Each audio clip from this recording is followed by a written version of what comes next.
Sejam bem-vindos às Conversas Ativo. Hoje vamos falar de finanças comportamentais, ou seja, vamos analisar a forma como lidamos com o dinheiro, numa relação entre a psicologia e as finanças pessoais. O nosso convidado é Rui Olo, responsável dos investimentos da Direção de Marketing do Active Bank. Como sempre, em direto na nossa plataforma online, poderá colocar todas as perguntas que queira e que se adequem ao tema de hoje.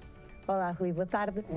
Antes de mais, gostaria que me comentasse aqui um bocadinho este pivô inicial e que me dissesse se há mesmo esta relação entre a psicologia e as finanças comportamentais. Ok, boa tarde, Elsa, boa tarde também a todos os que nos estão a ver hoje aqui em direto.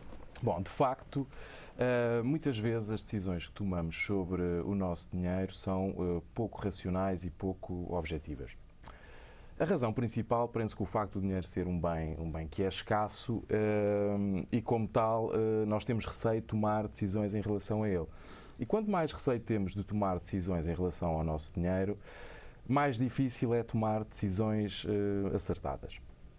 Ao longo do tempo, a análise das finanças comportamentais tem demonstrado que os investidores e aforradores têm comportamentos muito emocionais, tendenciosos, às vezes demasiado otimistas e tendem a ter uma visão distorcida daquilo que são as suas necessidades e objetivos financeiros. Eu partilho aqui um pequeno exemplo que não está diretamente relacionado com o mundo financeiro, mas depois é fácil fazer o paralelismo. Vamos imaginar que vamos fazer uma viagem para uma cidade que não conhecemos e é hora de jantar e vamos parar à praça principal, que está repleta de esplanadas, portanto, restaurantes para jantar. A nossa primeira tendência vai ser a de procurar aquele restaurante que está mais cheio. Sobre o nosso dinheiro são pouco racionais e pouco objetivas. A razão principal prende-se com o facto do dinheiro ser um bem que é escasso e como em princípio não será, porque estamos a falar de um lugar que é frequentado por turistas que desconhecem o sítio e hoje é aquele restaurante que está cheio e no dia de amanhã será outro. Ora bem, nos mercados financeiros passa-se exatamente o mesmo, ou seja, não devemos ter a tentação de ir atrás daquilo que os outros estão a fazer, não é? Portanto, isso é um comportamento que é errado. Claro. Então, numa sociedade como atualmente temos de consumo, não é fácil errar nas escolhas? Acaba por ser, vamos lá ver, a falta de domínio daquilo que é toda a informação sobre um bem que nós pretendemos adquirir leva-nos muitas vezes a adquirir esse bem com base em outros fatores. Dou aqui dois exemplos. O preço. É natural que tenhamos tendência para apreciar um produto em função do preço, ou seja, que um produto mais caro é melhor que um produto mais barato. Não é forçosamente verdade. Um outro segundo exemplo tem a ver com os descontos, promoções, saldos. Temos tendência para acreditar que um produto que tem um forte desconto é uma ótima oportunidade de negócio. No entanto, se esse mesmo produto tivesse no seu preço afixado o preço do desconto, mas não tivesse a indicação que tinha desconto, o mais provável é que tivéssemos passado por esse produto sem sequer olharmos para ele. Exatamente. O que é que acontece? Na realidade, o consumidor o que deveria fazer era comparar objetivamente dois produtos similares para depois poder fazer a escolha e optar por aquele que é de facto o melhor, caso o preço seja idêntico. Depois, deveria ter também a capacidade, e que não é fácil, desde já digo, que é de escolher o produto, se houver preços diferentes, portanto, se o produto melhor for mais caro, ter a percepção se essa diferença de preço compensa a qualidade, o acréscimo de qualidade do produto. Isto é uma decisão ou uma análise que é extremamente complicada de fazer em termos de consumo. Eu dou aqui só um exemplo também muito simples em relação àquilo que é quando vamos a uma mercearia comprar fruta. O primeiro critério de escolha para comprar fruta é o critério visual. Portanto, aquilo que é uma peça de fruta apelativa é aquilo que nós vamos considerar que é uma boa peça de fruta. Mas não é forçosamente verdade. Quer dizer, o que é verdadeiramente relevante é o sabor. Ora bem, para ter a percepção de sabor, o ideal seria trincar, o que nós não podemos fazer, portanto temos que não convém, não é possível, portanto temos que nos enfocar apenas de facto no aspecto visual, mas o aspecto visual às vezes pode ser enganador e todos já tivemos experiências com certeza nessa matéria. No mundo das finanças, as decisões sofrem muitas vezes deste tipo de problema, ou seja, muitas vezes não temos toda a informação para poder decidir e quando temos informação, às vezes não temos capacidade de fazer a análise conveniente para tomar a decisão certa. Claro. E a nossa relação com o dinheiro também tem sido alterada ao longo dos tempos? Tem. Vamos ver, o mundo financeiro evoluiu imenso ao longo dos últimos anos. Nós hoje vivemos numa era de dinheiro digital. Portanto, cada vez menos utilizamos notas e moedas para fazer os nossos pagamentos. E isso tem influência no nosso comportamento. Quando se faz um pagamento com um cartão multibanco, às vezes não temos bem a percepção real do valor do dinheiro como teríamos se estivéssemos a fazer o pagamento com notas ou com moedas. E o que é que isso provoca? Provoca um incentivo adicional para o consumo. É um facto. Outra das curiosidades, podemos dizer, voltando ao tempo mais antigo, onde as pessoas tinham a carteira cheia de notas e cheia de moedas, é que o facto de ter, por exemplo, 5 notas de 20 euros na carteira era preferível a ter uma de 100, porque esta crença básica de que quantidade é também sinal de maior riqueza, acaba por dar a percepção à pessoa de que tem mais dinheiro desta forma, quando na realidade o valor facial da da nota de 100 euros é igual às 5 notas. É quase que um conforto emocional. É um conforto emocional, de facto, exatamente, ter ali 5 notas de 20 euros. Depois falo também um pouco do cartão de crédito. Como sabem, o cartão de crédito é uma forma de fazer pagamentos sem que o débito ocorra diretamente na nossa conta à ordem. Isso é um incentivo adicional ao consumo. E quando utilizamos um cartão de crédito, muitas vezes esquecemos que de facto temos que pagar mais à frente, mas acabamos por fazer mais compras porque, como não tem impacto direto naquilo que é o saldo da nossa conta à ordem, sentimos esse conforto de fazermos uma compra, pagamos depois e a verdade é que no imediato isso não tem impacto absolutamente nenhum. Portanto, o cartão de crédito é também um ótimo incentivo para o consumo.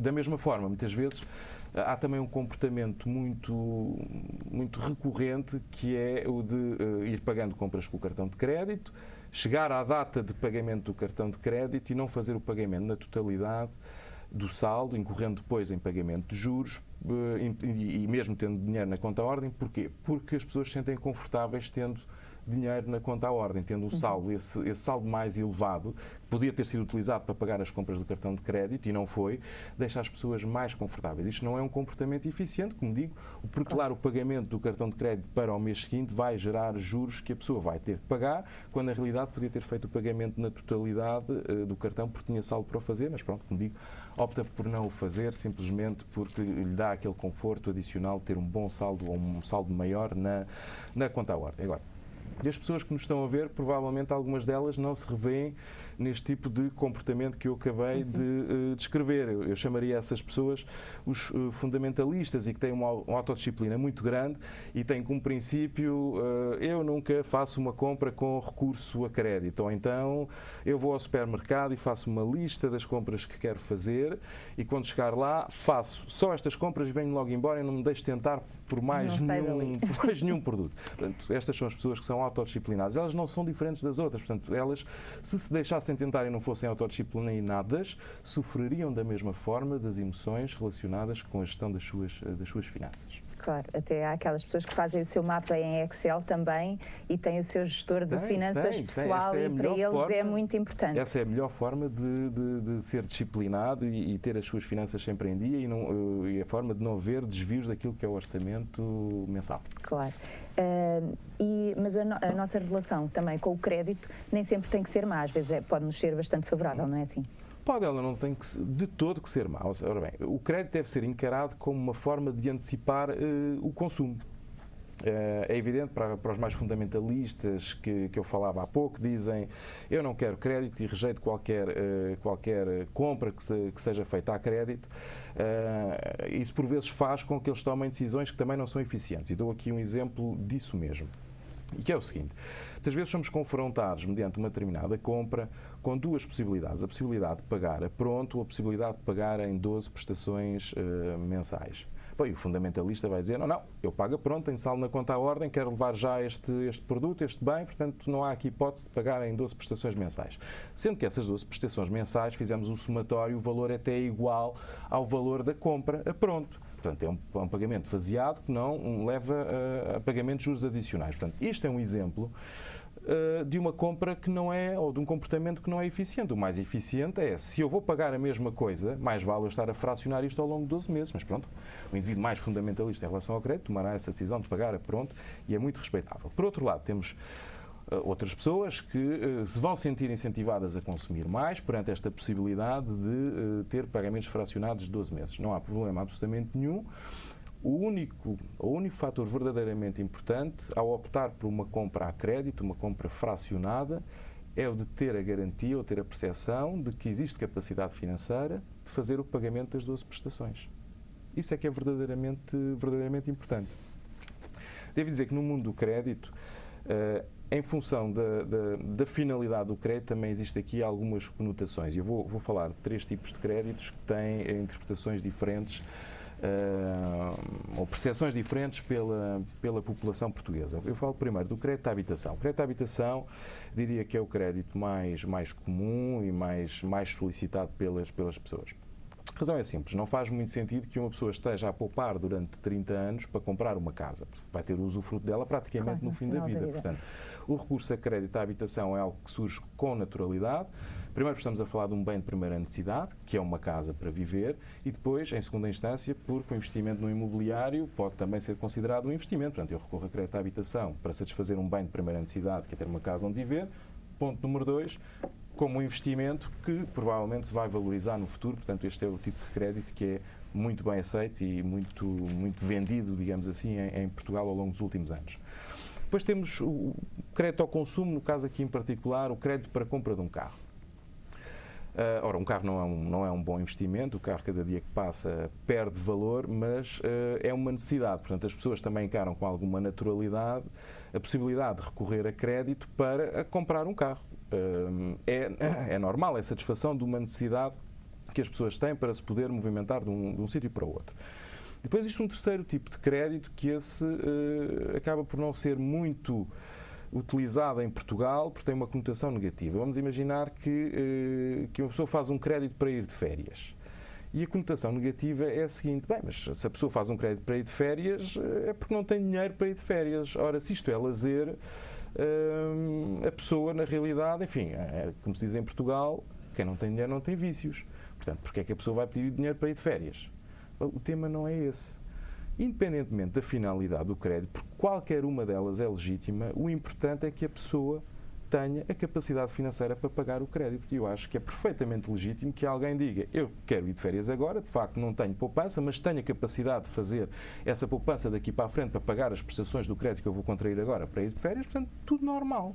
Como disse no princípio da resposta a esta pergunta, o crédito não é mais do que uma forma de antecipar consumo. E esse antecipar consumo tem um custo, e esse custo é a taxa de juros que está associada ao crédito.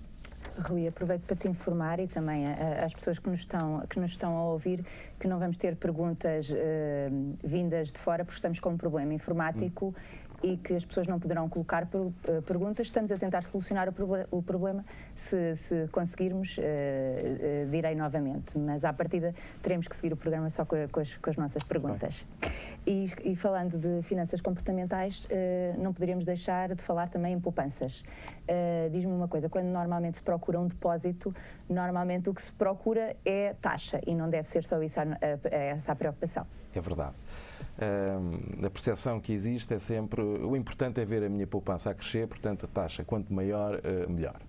E objetivamente, em absoluto, uma taxa de 5% é maior que uma de 2,5%, portanto olhando só para esta comparação linear, a preferência de um aforrador irá recair sempre numa taxa de 5%. Mas há aqui uma outra variável que deve ser tida também em linha de conta, que é a taxa de inflação, portanto a subida de preços dos bens e serviços dentro da nossa economia.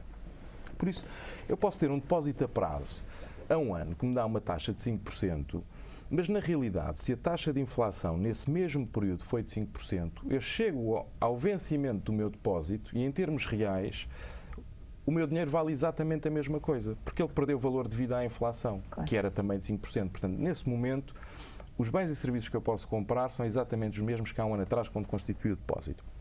Num cenário diferente, onde sou confrontado com um depósito a prazo com uma taxa de 2,5%, mas onde a taxa de inflação é nula, tal significa que ao fim no fim do prazo, portanto eu vou receber 2,5% de juros e eu vou conquistar também um poder de compra adicional e real de 2,5%, porque o preço dos bens e serviços não subiu, portanto aí houve um ganho real da minha poupança. E isso é muito relevante. Portanto, nestes dois cenários que eu aqui coloquei em cima da mesa, acaba por ser preferível ter uma taxa de 2,5% com um cenário de taxa de inflação zero, a um depósito a prazo com uma taxa de 5% se a taxa de inflação também for da mesma dimensão, se ela for igual. Bom. Depois, mas é assim, a ilusão do crescimento nominal do dinheiro é uma inevitabilidade e as pessoas, obviamente, gostam de ver taxas de juros muito elevadas. Exatamente. Bom, também há aqui um outro tema que deve ser tido em consideração quando se faz um depósito a prazo. Imaginemos que um aforrador é confrontado com duas aplicações a prazo, de prazos distintos, uma a 6 meses e outra a 1 ano. O depósito a prazo a 6 meses, imaginemos, tem uma taxa de juros de 2,5%, e a taxa de juros do depósito a prazo a 1 ano de 5%. Qual é a tentação do investidor? Automaticamente optar pelo depósito a prazo a 1 ano, porque ele tem uma taxa de remuneração maior, os tais 5%. Não é forçosamente a decisão certa. Porquê? Porque eu posso constituir o depósito a prazo a 6 meses agora a 2,5%, mas quando chegar o vencimento e o dinheiro voltar a ficar disponível, eu vou poder reinvestir esse dinheiro novamente num outro depósito a prazo. E dependendo das taxas de juros que estejam em vigor nessa altura, pode ser mais compensatório fazer estes dois depósitos a 6 meses. O primeiro a 2,5% e o segundo, por hipótese, a 10%. O somatório do valor dos juros destes dois depósitos será superior ao valor dos juros que eu receberia se tivesse feito um depósito a prazo a 1 ano à taxa de 5%. Claro. Outro recurso importante poderá ser o investimento, mas aqui há sempre o grande receio das pessoas é perder. De facto, a globalidade das pessoas, e em Portugal isso é muito vincado, são avessas ao risco, portanto têm receio de perder dinheiro. E pior ainda, portanto, quando são confrontadas no investimento com a possibilidade efetiva de realizar uma perda, têm muita dificuldade em tomar decisões. Para as pessoas que nos estão a ver, eu gostaria de colocar aqui em cima da mesa um jogo. É um jogo em que vou fazer uma questão com duas respostas possíveis e vou deixar as pessoas escolherem. Então, no primeiro jogo, as condições são as seguintes. Portanto, eu vou oferecer virtualmente 1.000 euros a cada uma das pessoas que nos está a ver. Frisa que é virtualmente. Que é virtualmente. E vou colocar agora duas opções à escolha neste primeiro jogo. E a primeira opção é com uma probabilidade de 50%, receberem mais 1.000 euros. Portanto, é como se fosse a tirar uma moeda ao ar e, em função de cara ou coroa, poder receber mais 1.000 euros ou não receber mais nada e ficar com os 1.000 virtuais que eu já entreguei. E a segunda opção é com toda a garantia, receber mais 500 euros, além dos 1.000 que eu já ofereci. Portanto, as pessoas vão poder escolher entre a opção A e a opção B. Muito bem. Agora temos um segundo jogo, que é muito similar a este, mas a formulação é diferente.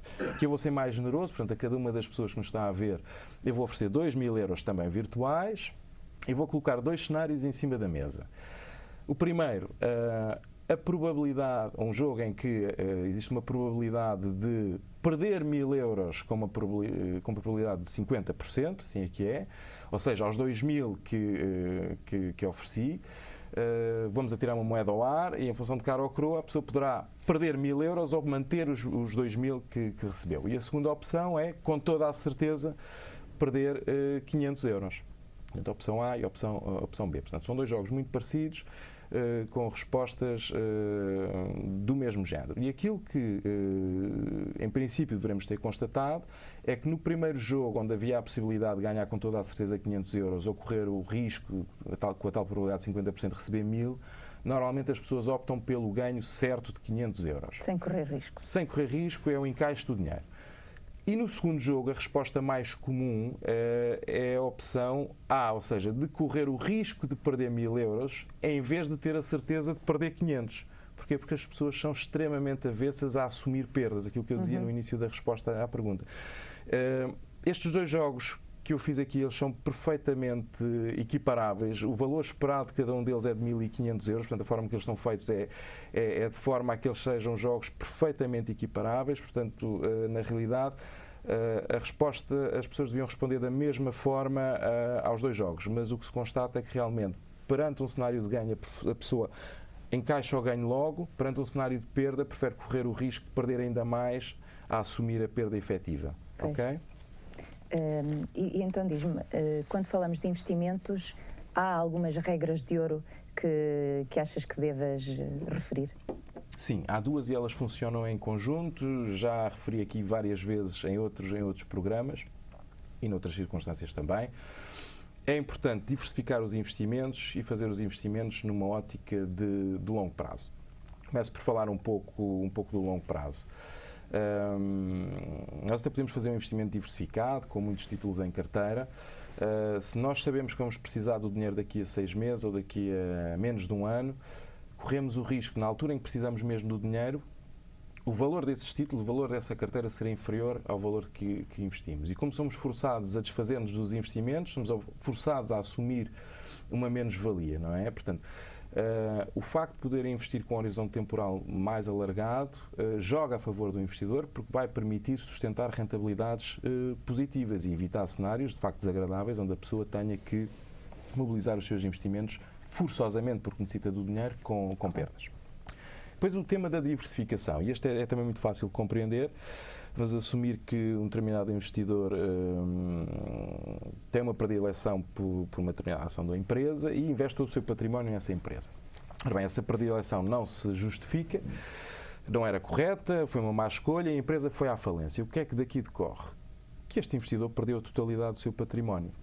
Se compararmos este comportamento com o comportamento de um outro investidor que tenha, além de ter investido neste título, ter investido em outros 9, portanto num total de 10 títulos e investido montantes iguais em cada um deles, a falência deste mesmo título que estava a falar tem um impacto apenas de 1/10 no valor total do património. Portanto, aqui facilmente se percebe que a diversificação é algo também de importante. Mas, como digo, são as duas regras de ouro que funcionam bem em conjunto, não isoladamente. Não basta ter tempo, não basta diversificar. Eu tenho que diversificar e fazer o meu investimento numa ótica de longo prazo. Claro. E quais são assim, os comportamentos errados mais comuns que tu detectas?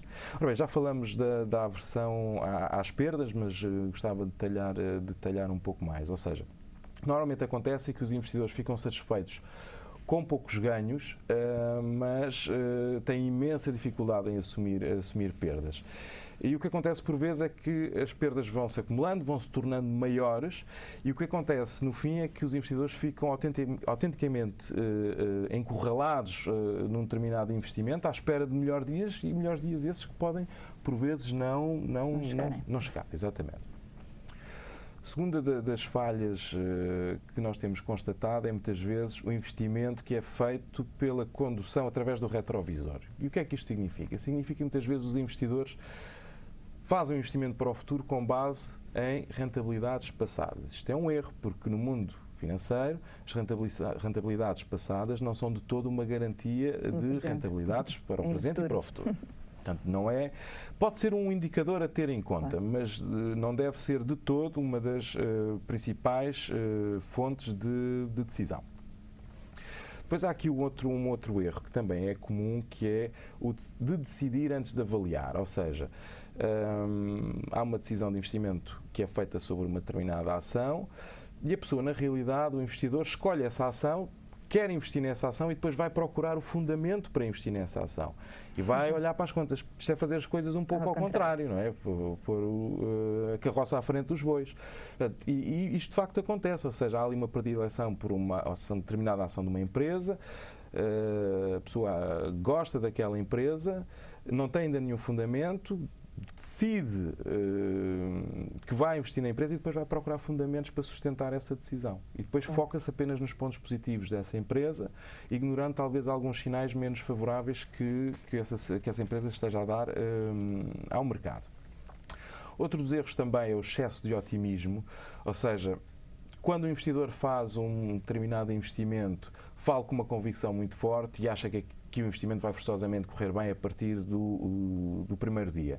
Ora, este excesso de otimismo, por vezes, também leva à tomada de decisões precipitadas. Okay? Há, de facto, este excesso de otimismo, e falava também na nossa introdução deste erro, é muito comum as pessoas terem uma convicção forte sobre o investimento, que não está fundamentada, são otimistas, fazem o investimento, acreditam que vai correr bem e depois, por vezes, não, isso não acontece.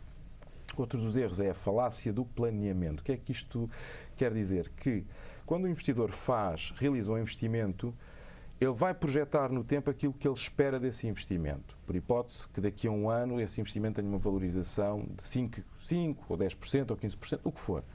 Só por mero acaso é que isso vai acontecer, porque os mercados têm um grau significativo de imprevisibilidade em prazos relativamente curtos, como são um ano. Portanto, estar a fazer um plano de como vai correr um investimento que tem algum grau de incerteza é forçosamente errado, e de facto há vários investidores que também cometem este erro. Um muito comum é o efeito manada, que vai um bocadinho de encontro àquele exemplo que eu falava no início de ir atrás do restaurante que está mais cheio na praça da cidade que nós não conhecemos, ou seja, vamos atrás da tendência.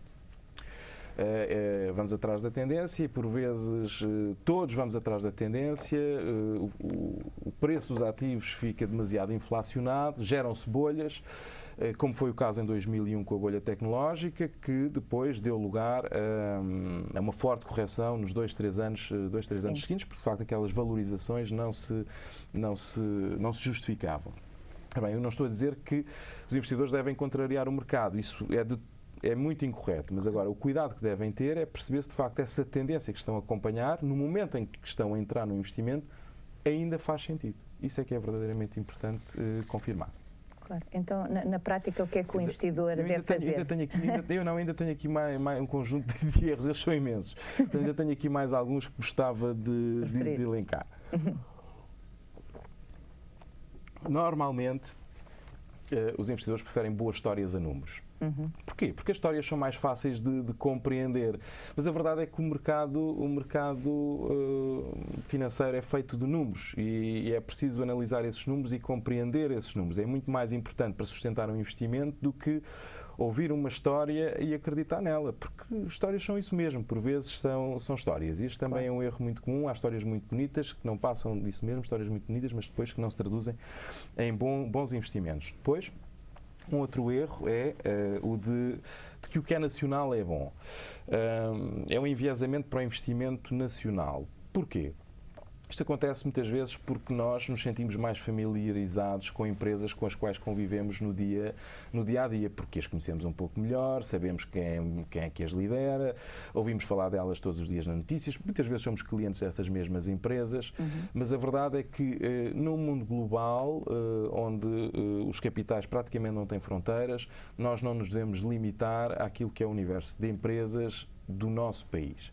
E não há nenhuma razão para acreditar, citando aqui um exemplo muito em concreto, que uma EDP, que é a Elétrica Nacional, é um melhor investimento que a EDF, que é a congénere francesa. Portanto, aqui é bom que o investidor abra os horizontes também para poder analisar títulos e investimentos em outros mercados que possam até ser bem mais rentáveis e melhores oportunidades de negócio do que alguns investimentos feitos aqui em Portugal. Depois, a crença também do que ter uma carteira com várias ações é suficiente para ter uma carteira diversificada. Depende, porque se essas ações forem todas do mesmo setor, ou investirem ou forem ações de empresas do mesmo país, essa carteira continua vulnerável às fragilidades do setor ou à economia do país. Claro. Portanto, isso não vai ser uma carteira diversificada. Uma carteira diversificada é uma carteira que investe em diferentes classes de ativos, seja ações e obrigações, mas que tem diferentes setores e investe em diferentes geografias. Isso sim é uma carteira diversificada. Portanto, não é só a quantidade que conta, é também a quantidade, mas há outros fatores em consideração para ter uma carteira diversificada. E por último, e para terminar, termino com a crença de que o investidor particular pode bater o mercado ou consegue contrariar o mercado. E aqui eu vou fazê-lo citando aqui uma pequena história de dois aventureiros que se confrontam com um tigre e o primeiro aventureiro diz ao segundo: não vale a pena correr porque o tigre é mais rápido do que nós. E o segundo aventureiro, mais perto, responde-lhe: a questão não é se o tigre corre mais do que nós. A verdadeira questão é se eu consigo correr mais do que tu, para salvar a pele. Ora bem, o mercado está cheio destes segundos aventureiros, que são os bancos de investimento, as Goldman Sachs deste mercado têm muito mais informação, são muito mais céleres, têm muito mais tecnologia e conseguem atuar no mercado de forma muito mais eficiente que qualquer investidor particular. Portanto, o que é que daqui decorre? que aqueles investidores que estão no mercado a tentar realizar pequenos ganhos de compra e venda, que é uma atuação perfeitamente legítima e que pode ser muito rentável até, dependendo da forma como se faz, devem fazê-lo acompanhando sempre a tendência do mercado e não tentando contrariar o mercado, porque eles individualmente nunca o vão conseguir fazer. De facto, os grandes agentes é que têm mais informação, mais tecnologia, mais capacidade de fazer movimentar o mercado e de agir mais rapidamente do que qualquer investidor particular. Portanto, e aqui estes são os erros mais comuns que se fazem no mundo dos investimentos em termos de comportamentos. Claro, e portanto, se um investidor tentar cumprir estas regras de ouro e não cometer estes erros, a probabilidade de correr riscos é muito menor.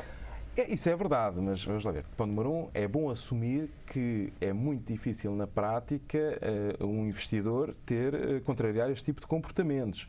É muito mais fácil nós estarmos aqui numas conversas ativo a comentar e a identificar este tipo de comportamentos do que depois, na realidade, identificá-los fazê-los no momento, porque no momento é que as pessoas vivem as emoções quando estão a gerir e a investir o seu dinheiro. Portanto, é bom ter essa noção e nós temos, portanto, porque associado ao dinheiro vem sempre emoções que na grande maioria dos casos não são controláveis. Agora, é verdade que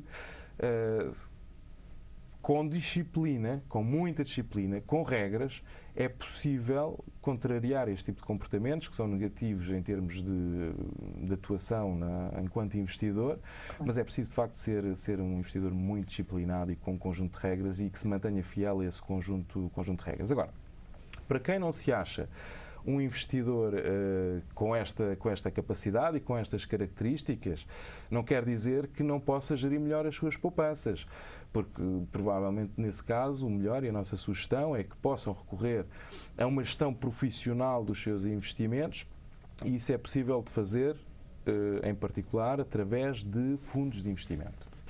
Isso é, portanto, o que tu achas que na prática um investidor deve fazer? Sim. Acho que um investidor que não se acha com a capacidade de ser autodisciplinado e contrariar aquilo que estivemos a falar há pouco, não tem que se inibir, não tem que deixar de investir ou não tem que deixar de procurar rentabilizar da melhor forma a sua poupança e ficar limitado num depósito a prazo. Ele tem que procurar soluções alternativas e o que eu estou aqui a dizer é que os fundos de investimento são soluções de investimento alternativas para estas pessoas porque elas vão estar a delegar a gestão dos seus investimentos em profissionais. Claro. Nós estamos aqui a falar várias vezes em fundos de investimento, mas era bom se calhar também falarmos um bocadinho do que é um fundo de investimento para clarificar. Certo. Ora bem, um fundo de investimento é um instrumento financeiro de captação de recursos junto de diferentes investidores e a totalidade desses recursos vai constituir o património total do fundo de investimento, que depois é gerido por profissionais que aplicam esse dinheiro no mercado. E em termos de oferta de fundos de investimento, ela é muitíssimo variada. Só para termos uma ideia, nós no Ativo disponibilizamos aos nossos clientes uma oferta superior a 800 fundos de investimento, ok? De diferentes sociedades gestoras. Portanto, e temos fundos de investimento, enfim, as duas grandes classes de ativos onde os fundos de investimento investem são as ações e obrigações, mas depois existem fundos que combinam ações com obrigações e fundos até de outras classes de ativos menos conhecidas ou menos recorrentes no mercado. E que características é que tu destacas num fundo de investimento? Ora bem, o fundo de investimento, ponto número 1, é de facto, como dizia há pouco, a alternativa ao investimento direto nos mercados. E apresenta, desde logo, uma característica que é muito favorável, que é da diversificação, ou seja, um investidor que investe num fundo está automaticamente a ter um grau de diversificação muito elevado, porque o fundo de investimento vai ter em carteira, se for um fundo de investimento de ações, 70, 80, 90 ações de empresas distintas. Portanto, tem aqui um grau de diversificação que é muitíssimo elevado. Depois também há um tema de custos de transação, ou seja, vamos pressupor que o investidor particular queria replicar a composição da carteira de um fundo de investimento. Estava a falar há pouco, vamos imaginar um fundo de investimento que tem 100 ações em carteira. Em termos de custos para o investidor particular, se ele tivesse que comprar 100 ações para ter em carteira, isto representaria um custo imenso. Portanto, aqui também existem sinergias que fazem com que o custo de transação seja praticamente nulo para o investidor em fundos de investimento. Depois os fundos são muito simples de perceber, uma vez explicado estes conceitos básicos, portanto a sua simplicidade acho que é também uma característica. E depois, as condições de investimento, elas são todas conhecidas à partida, portanto quem vai subscrever ou quem vai investir num fundo de investimento sabe exatamente todas as condições que estão associadas ao investimento que vai fazer, porque existe um conjunto de documentação que é entregue ao cliente e que lhe permite ter toda a informação necessária para compreender o investimento que está a fazer. Por último, em termos de características e vantagens, é bom dizer que os pequenos investidores não têm acesso a todos os mercados, porque muitos deles requerem elevados montantes para se aceder a ele. Ora, o que é que acontece? Como os fundos de investimento têm normalmente dimensões grandes, através dos fundos de investimento, os pequenos investidores conseguem ter acesso a esses mercados que dificilmente teriam acesso diretamente, porque não têm capacidade financeira para chegar lá. Então, quais são os principais riscos dos fundos de investimentos que tu identificas? Ponto número 1. Cada fundo de investimento tem características muito próprias e elas devem ser avaliadas pelo investidor através da leitura da documentação legal que é disponibilizada no momento prévio ao investimento. Depois existe aquilo que é a função do ativo, que é a de esclarecer todas as dúvidas que o cliente tenha após a leitura dessa documentação. Mas, bom, de facto, existe um conjunto de riscos associados ao investimento em fundos e o principal talvez seja o risco de capital. Os fundos de investimento têm diferentes graus de risco em função dos ativos que o compõem, portanto, se é verdade que um fundo de investimento mais arriscado tem um potencial de rentabilidade também maior, a verdade é que também tem um risco maior, portanto, em determinadas alturas o risco de perda também é maior, sobretudo se o investimento for feito no curto prazo. Portanto, já falamos desse tema, que é o de investir a longo prazo, como uma das regras de ouro, e aqui não é diferente. Portanto, o investimento em fundos de investimento deve ser feito sempre numa lógica de longo prazo. Bom, pelo facto dos fundos investirem em ativos como ações, obrigações, matérias-primas no mercado cambial, tudo mercados onde existe flutuação de preço, isso vai fazer com que o nosso investimento tenha também flutuações de preço ao longo do tempo. Portanto, o fundo de investimento não vai ter uma valorização ao longo do tempo equivalente a uma reta em que todos os dias cresce qualquer coisa. Vai ter flutuações de preço no sentido positivo, mas também no sentido negativo. Depois, em relação aos rendimentos que se esperam do fundo. Portanto, quando um cliente faz, por exemplo, um depósito a prazo, ele tem uma taxa de juros que é fixa à cabeça e ele sabe exatamente quanto é que vai receber no final. Nos fundos de investimento isso não acontece. O rendimento é variável, pode ser maior ou menor, em função daquilo que for a apreciação dos ativos que o compõem. E, por último, também um risco associado à liquidez. A grande maioria dos fundos de investimento tem liquidez diária. Mas é importante confirmar, antes de fazer o investimento, se existem comissões relacionadas com a saída do fundo de investimento e também quantos dias é que demora até que o dinheiro seja acreditado na conta à ordem. Portanto, mas este risco de liquidez ele é de facto bastante diminuto, pelo menos no que diz respeito à oferta do Active Bank. Na oferta do Active Bank, 99,9% dos fundos de investimento têm liquidez diária. E quem te estiver a ouvir e que queira investir em fundos, como é que o pode fazer? Ok. Ora bem, para compreender como é que depois funciona, como é que funcionam bem os fundos de investimento, o fundo de investimento ele é dividido em pequenas parcelas que são designadas por unidades de participação. A participação dos investidores, no fundo, faz-se através da subscrição, que no fundo é a compra, para entrar e depois através do resgate, que é a venda das unidades de participação, para se desfazer do investimento. E esse pedido de ativos que o compõem. Também um risco associado à liquidez. E, por último, o investimento relacionadas com a saída, comissões, os dias é que demora até que o também quantos na conta à ordem o dinheiro seja acreditado. Mas este risco de liquidez é minuto, pelo menos no que diz respeito ao ele é de facto bastante oferta do Active Bank. 99,9% dos fundos na oferta do Active Bank, 90% de investimento têm liquidez. E quem te estiver a ouvir e que queira investir em fundos, como é que o pode fazer? Ok. Ora bem, para compreender como é que depois funciona, como é que funcionam bem os fundos de investimento, o fundo de investimento ele é dividido em pequenas parcelas que são designadas por unidades de participação. A participação dos investidores através da subscrição, que no fundo é a compra, e depois através do resgate, que é a venda das unidades, e para entrar, para se desfazer da participação do investimento. E esse pedido ativos que o compõem. Também um risco associado à liquidez.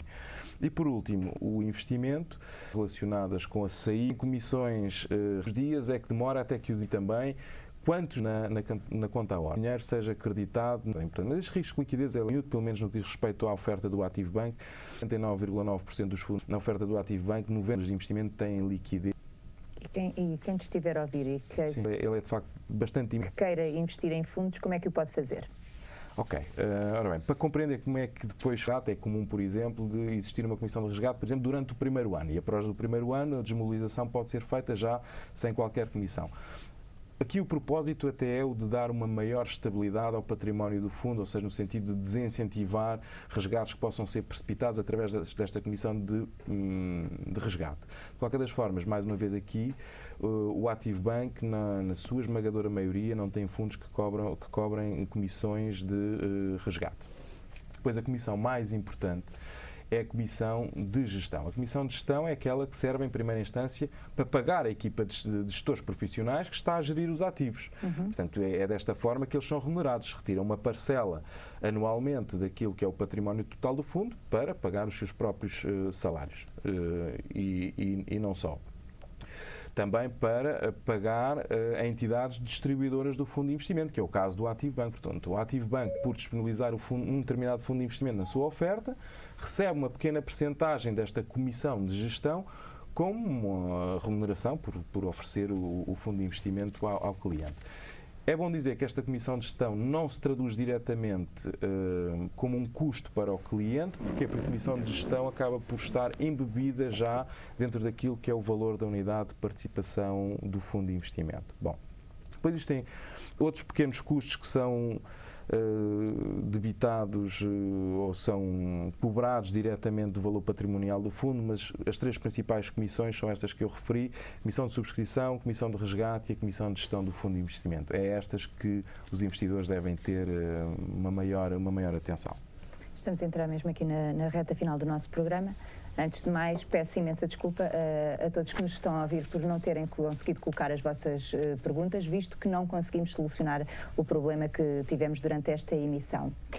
E Rui, peço-te umas notas finais. Certo. Dar só aqui novamente mais uma história curiosa que tem a ver com a percepção da riqueza. Ter património é muito bom, mas conquistar património ainda é melhor. Então vamos olhar para o caso do João. E o João, vamos imaginar que é um indivíduo que tem, à data de hoje, um património total de 15.000 euros. Mas, infelizmente, um ano antes, o João tinha 20.000 euros de património, só que fez um mau investimento e, ao fim de um ano, estava a perder 5.000 euros, portanto, tinha um património de 15.000. Depois vamos olhar para o caso do Manuel, que tem menos património à data de hoje, tem 10.000, mas isso resulta de um investimento feito há um ano atrás de apenas 5.000 euros, portanto, dobrou o capital. E o que eu vos posso dizer é que o Manuel, portanto, que tem menos património em termos absolutos, é um indivíduo muito mais feliz do que o João, que agora tem 15.000, que é mais do que 10, mas que já tinha tido 20. Ora, ou seja, o que é que daqui resulta? Daqui resulta que, de facto, há aqui um prazer muito grande em ganhar, em conquistar património, mas depois há aqui dois efeitos que eu queria destacar. Um que é mais destinado para o João, portanto, que perdeu os tais, ou que está a perder os 5.000 euros no seu investimento, e que é uma recomendação, que é o não nos deixar afetar pelo receio de perder dinheiro. Porque isso fará com que possamos tomar decisões que não são muito racionais. Mas também deixo uma recomendação para o Manuel, que está todo contente por estar a ganhar estes 5.000 euros, por ter dobrado o seu capital no prazo do ano. É que a ganância pode ser a morte do artista. O mundo dos investimentos não é um mundo fácil, portanto, as coisas correram bem desta vez, estão a correr muitíssimo bem, mas é muito importante manter os pés bem assentos no chão e não tomar decisões de investimento precipitadas. Em jeito de conclusão, queria dizer também que a gestão das nossas finanças é particularmente complexa, como vimos, aliás, em todo o conteúdo que estivemos aqui a falar. E o que acontece é que muitas das pessoas optam por se auto-excluir dessa gestão ativa das suas finanças. É o caso daquelas pessoas que dizem: eu não vou comprar nada com recurso a crédito, não quero ter crédito.